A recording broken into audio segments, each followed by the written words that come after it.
कधी आसमानी तर कधी सुलतानी संकट, कधी दुष्काळाचे तर कधी अतिवृष्टीचे भय, कधी बाजारभाव मिळत नसल्याने तर कधी बाजारभाव खात असल्याने चिंता. शेतकऱ्याच्या नशिबात भय, चिंता, काळजी हे पाचवीला पुजलेले शब्द.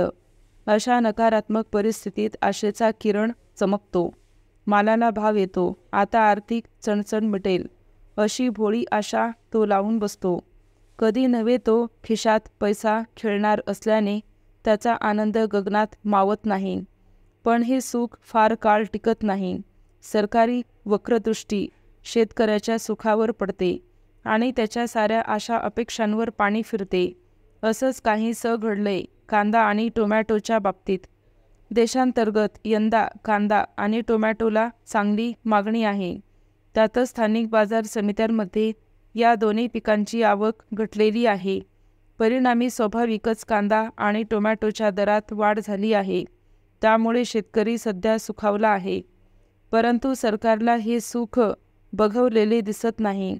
या पिकांचे वाढते दर नियंत्रणात आणण्यासाठी केंद्र सरकारने नाफेडमार्फत खरेदी केलेला 3 लाख मेट्रिक टन कांदा किरकोळ बाजारात आणण्याच्या हालचाली सुरू केल्या आहे. दुसरीकडे नेपाळहून टोमॅटोची आयात करण्याचे प्रयत्न सुरू झाले आहे.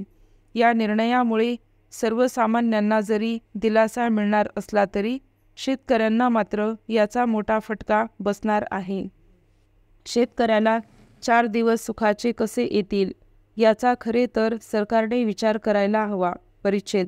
खरे तर गारपीट व अवकाळी पावसामुळे शेतकऱ्यांचे मोठे नुकसान झाल्यानंतर शेतकऱ्यांच्या कांद्याला भाव मिळेल अशी आशा होती. मात्र मे-जून महिन्यात उन्हाळा कांद्याला केवळ 700 रुपयांच्या आसपास भाव मिळाला होता. त्यावेळी राज्यातील शेतकऱ्यांना दिलासा देण्यासाठी नाफेड आणि NCCFच्या वतीने राज्यात 3 लाख मेट्रिक टन कांद्याची खरेदी करण्यात आली होती. आता तोच कांदा सर्वसामान्य ग्राहक केंद्रस्थानी ठेवत पुन्हा बाजारात दाखल करत किरकोळ बाजारातील कांद्याचे वाढते दर नियंत्रणात आणण्याचा प्रयत्न केंद्र सरकारच्या ग्राहक व्यवहार मंत्रालयाच्या निर्देशानुसार सुरू आहे. या निर्णयाचा शेतकऱ्यांसह बाजार समितीच्या संचालकांनी देखील विरोध केला आहे.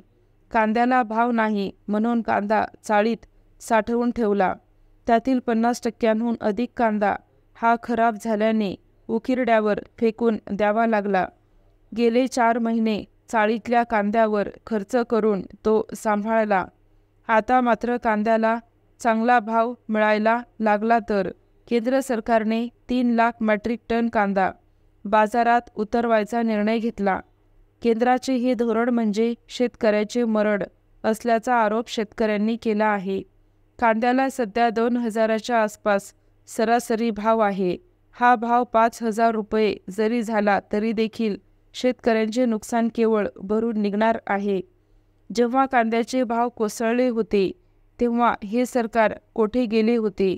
सर्वसामान्यांचे हित बघण्यासाठी जर हा निर्णय घेतला असेल तर नाफेडमार्फत खरेदी केलेला कांदा बाजारात न उतरवता थेट ग्राहकांच्या घरीच नेऊन का दिला नाही, असा संतप्त सवाल शेतकरी वर्ग उपस्थित करत आहे.